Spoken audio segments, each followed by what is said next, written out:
Today's lesson 1 for chapter 4 just has us reviewing quickly, finding our way around the coordinate plane. And then we're going to answer a couple of questions with regards to plotting points or locations of points. So real quick, I know we covered this in class today, but what I want us to do is to label all parts of the coordinate plane. So let's quickly start with each of the axes. We should know that that is the x-axis. That's the horizontal axis, so you can feel free to write that in. And likewise, this is the y-axis.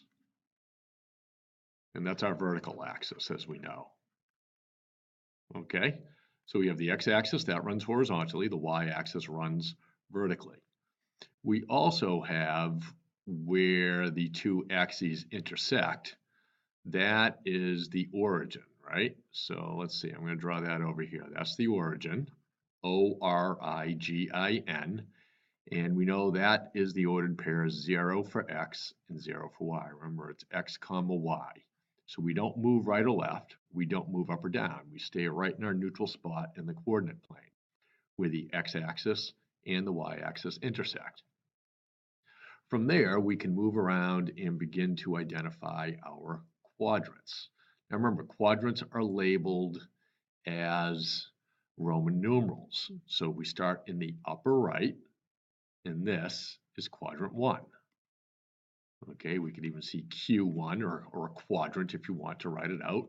And then we begin to move counterclockwise. So this is quadrant 2, and then we continue down, quadrant 3, and then finally, quadrant 4 in the lower right. Now remember, that's not I, that's IV in Roman numerals, okay? After we do that, then we just want to remember what types of ordered pairs that we have in each quadrant. So in quadrant 1, if we start from the origin, we move to the right, so those are positive x values. And because we move up, those are positive y values. So remember, this is our x, this is our y, okay? From the origin to plot points in quadrant 2, we move to the left, so that's negative. To the left of the origin is negative. Think about going to the left of 0 on the number line. And then we move up. Think about going up in an elevator. So we're going above ground level, so that's positive. Okay? In quadrant 3, we continue with our left movement, left of the origin, so it's still negative x, but this time we're moving down below the origin for y, so it's like we're going below ground level, like we're going into levels in the garage of a building, so that will also be negative. And then last but not least, for quadrant 4, we move to the right of the origin. That's positive. Think about numbers on the number line to the right of 0, those are positive. And again, we're going, if we're in an elevator, if we're on street level, we're going below street level, below ground level, so that would be considered negative, okay? So that's a quick review of finding our way around the coordinate plane. So make sure you know your quadrants, starting the upper right, going counterclockwise, counting by Roman numerals, 1, 2, 3, 4. Know that the x-axis is your horizontal axis, your y-axis is your vertical axis. Where they meet is called the origin. Please do spell it correctly, O-R-I-G-I-N, with the ordered pair 0, 0. And then know your way around in terms of what ordered pairs look like in each of the quadrants, okay? So given that, then what we did on the front side of today's notes was we actually plotted points and then we could visually identify where they were. Now I want to do that without plotting. So I simply want to look at the construction of each ordered pair and based on the types of values we have for x or y, quickly determine whether we're in quadrant 1, quadrant 2, quadrant 3, quadrant 4, or it's possible we could be on an axis, okay? So we want to be mindful of labeling something correctly if it's on an axis. So let's start out with 4, negative 4. We know 4 is a positive x value.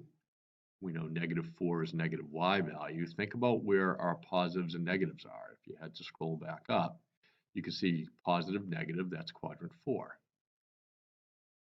And if you actually had to draw a quick and simple coordinate plane to do this on your own, that's exactly what you could do. Label this all up and identify, based on the combinations of ordered pairs, where we would fall. Okay?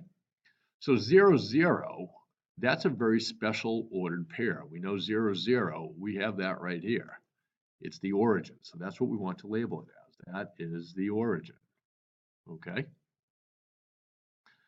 Now from there, our next ordered pair is 0. So think about if you were in this coordinate plane and you were looking to move 0, that's our x value.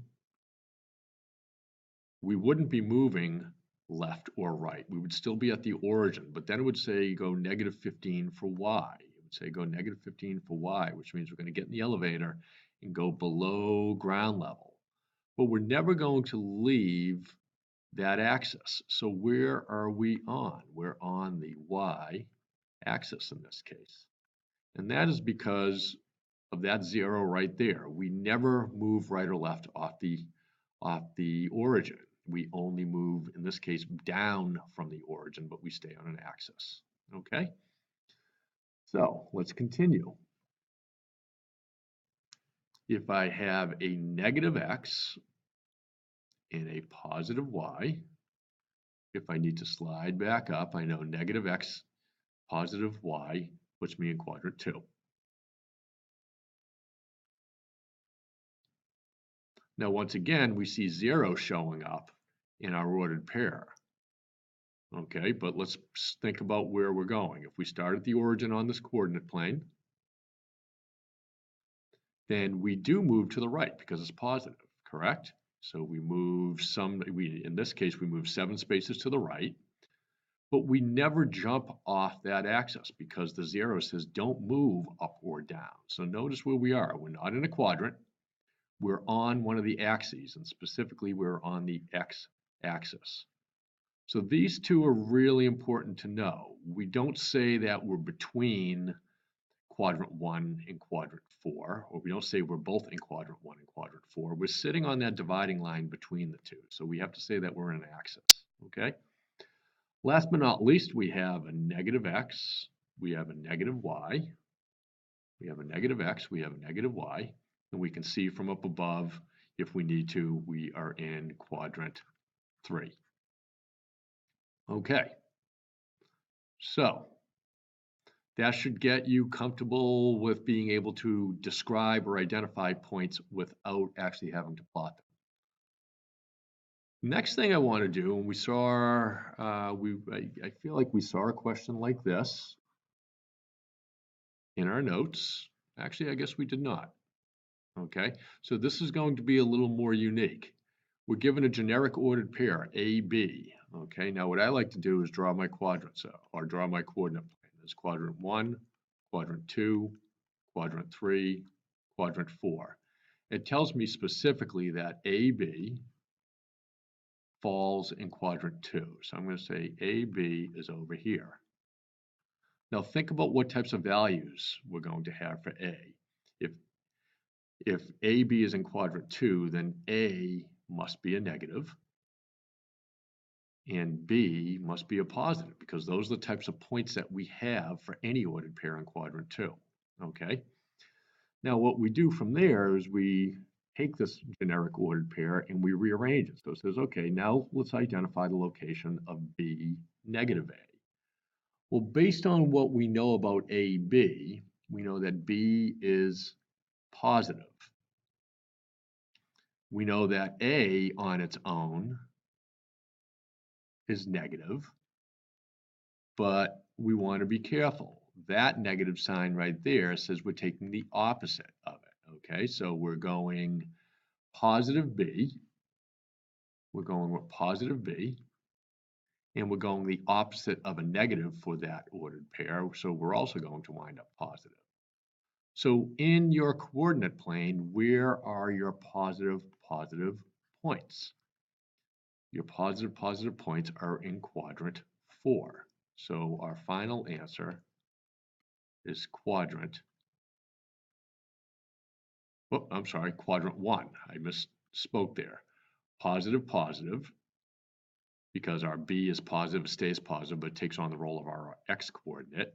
Our a was negative, but we took the opposite of that.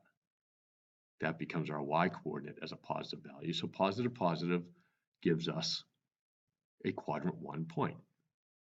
So I want you to do the same thing down here. And actually, I'm not going to talk you through this, but I want you to do a similar thing where you plot this point. We already know that negative a b is in quadrant 4, negative a b is in quadrant 4. So think about the types of values and then identify the location of a absolute value b. And this one here, we're going to check in class tomorrow. So do on your own. Complete on your own. We'll check in class tomorrow. Okay, so you have that to finish up. You also have the Google form that's attached to finish up, and then we'll revisit all this in class tomorrow.